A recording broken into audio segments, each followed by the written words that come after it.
आपला ना गृहिणींचा आनंद छोट्या छोट्या नाजूक वस्तू ज्या असतात त्याच्यात सुद्धा आपल्याला खूप मोठा आनंद असतो, कारण ती हौस असते आपली. चांगला वापर करायचा याचा की वाईट वापर करायचा हे ज्याच्या त्याच्या हातात आहे. सो बदलत्या काळानुसार आपल्याला बदलायला हवं.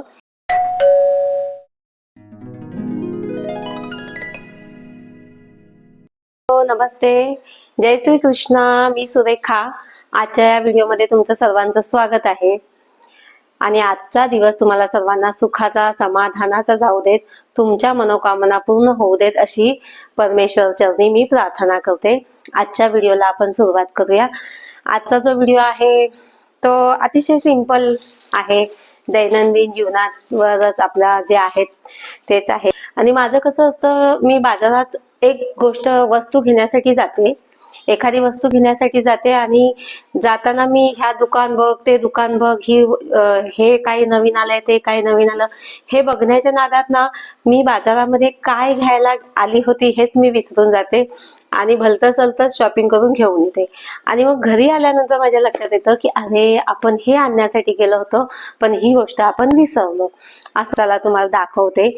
तर हे बघा, हे जे आहे ना, हे माझं आहे कापूर जाळण्याचं मशीन आहे, किंवा याच्यावर आपण गुड नाईटची वडी सुद्धा ठेवू शकतो.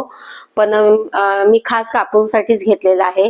म्हणजे संध्याकाळी, सकाळ संध्याकाळी जरी आपण हे लावलं आणि याच्यावर कापूर ठेवला, खास करून भीमसेनी कापूर ठेवावा, तर घरामध्ये ऑक्सिजन लेवल वाढते, वातावरण प्रसन्न होतं, शुद्ध होतं आणि मच्छर कमी होतात. याच्या वासाने मच्छर निघून जातात. आणि सगळ्यात बेस्ट म्हणजे ऑक्सिजनचं प्रमाण वाढतं आणि जर काही सर्दी खोकल्याचा त्रास असेल तर तोही निघून जातो. तर सगळ्यांनी पावसाळ्यात, हिवाळ्यात याचा खूप उपयोग होतो. तर अवश्य घ्यावं हे. मी काय याची जाहिरात करत नाही, हे कोणत्याही कंपनीचं असतं, तुम्ही घेऊ शकता. आणि दुसरी मला हे माझ्या बाळकृष्णासाठीचे कपडे आहेत. हे पहा, बाळकृष्णासाठी घेतलेले कपडे आहेत हे.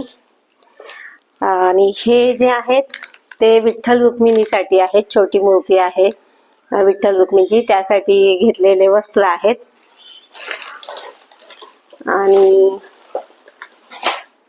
हे चॅन्टिंग मशीन आहे, म्हणजे मंत्राचं मशीन आहे. तर हे मशीन असतं माझ्याकडे नेहमी, पण याचं कसं असतं, 1-1.5 वर्ष चालतं, कधी 6 महिने, कधी 1 वर्ष चालतं आणि हे मशीन बंद पडतं. तर आता हे नवीन आणलेलं आहे मशीन. हे सुद्धा सकाळी सकाळी लावलं ना काम करताना की आपल्या कानावर मंत्र पडतात. नाही तर काय होतं की मनामध्ये वेगळे विचार सुरू कधी होतात काम करता करता, आपल्याला कळतही नाही. आणि हे कानावर मंत्र पडत राहिले ना की आपल्याला आठवण राहते, अरे मंत्र चालू आहे घरामध्ये. तर आपले विचार ऑटोमॅटिक थांबतात आणि वातावरण घरातलं प्रसन्न होऊन जातं. असं ते. आणि हे जे आहे ते मंदिरातलं वस्त्र आहे खाली अंथरायचं.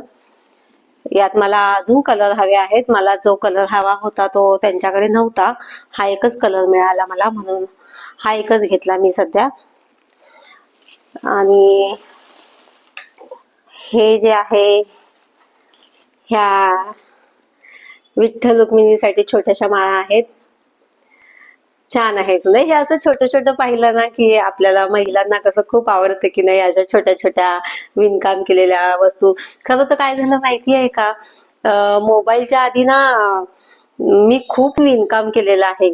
तुम्ही सगळ्याच महिला माझ्या वयाच्या, तुम्हाला आठवत असेल त्या काळामध्ये जरा मोबाईल नव्हता, ज्यावेळेस आपण फार तरुण होतो किंवा लहान होतो त्या काळात आपण पाहायचो की बऱ्याचशा, मी तर माझ्या लहानपणी मी पाहायची की बऱ्याचशा ज्या महिला होत्या ना, दिवसभराची सकाळची कामं आटोपली की दुपारच्या वेळेस ना दारामध्ये बसायच्या आणि तोरणं विणायच्या. कोणी लोकरीचं विणकाम करायचं, कोणी तोरण विणायच्या, कोणी गोधडी शिवायचं. तर दुपारी एकमेकींकडे जाऊन त्यांचं हे काम चालू असायचं. मग आम्ही लहान मुली ना त्यांच्याकडे जाऊन ते पाहत बसायचो, त्या कसं विणकाम करतायत, कसं तोरण विणतायत, कसं स्वेटर विणतायत.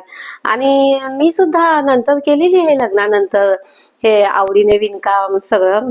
तोरणं विणलेली आहेत, रुमाल विणलेले आहेत, फ्रेम बनवले आहेत, पेंटिंग बनवले आहेत. पण खरं सांगायचं म्हणजे म्हणजे मी तरी स्वीकार करते की मोबाईल आल्यापासून ना ह्या सगळ्या गोष्टी बंद झाल्या आहेत, खरंच बंद झाल्या आहेत ह्या गोष्टी. आणि मग आता काय होतं, बाजारामध्ये हे असं काही पाहिलं ना की जुन्या आठवणी येतात आणि हे खूप छान वाटतं घ्यायला. त्यावेळी ना असं भिंत भरून शोकेश असायचं, पूर्ण भिंतीला कॅप्चर करील असं ते शोकेश असायचं. आणि प्रत्येकाच्या घरात गेलं ना की बघायला तेच आवडायचं की त्यांच्या शोकेशमध्ये त्या घरातल्या गृहिणीने, त्या घरातल्या महिलांनी काय काय वस्तू विणून ठेवलेल्या आहेत.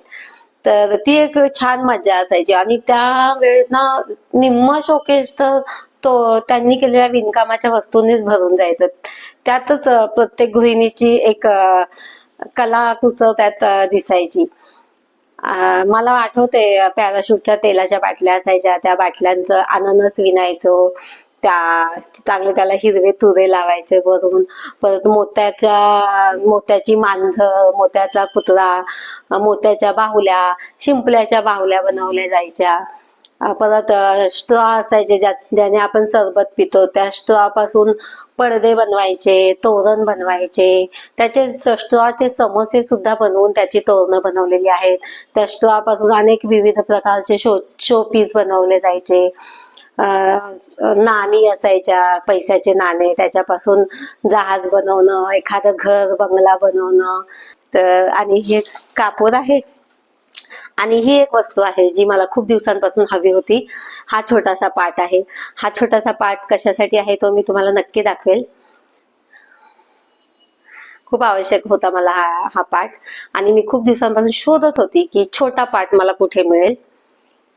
तर एकदाचा मिळाला तो मला. शक्यतो हे सगळ्या वस्तू मला जिथे देवघराचं पूजेचं सामान मिळतं ना त्याच दुकानात ह्या वस्तू मिळाल्या आहेत. तर ही जी किटली आहे ना, ह्या किटली खाली तेलकट होतं की नाही ओटा, म्हणून मी ही अशी प्लेट ठेवायची.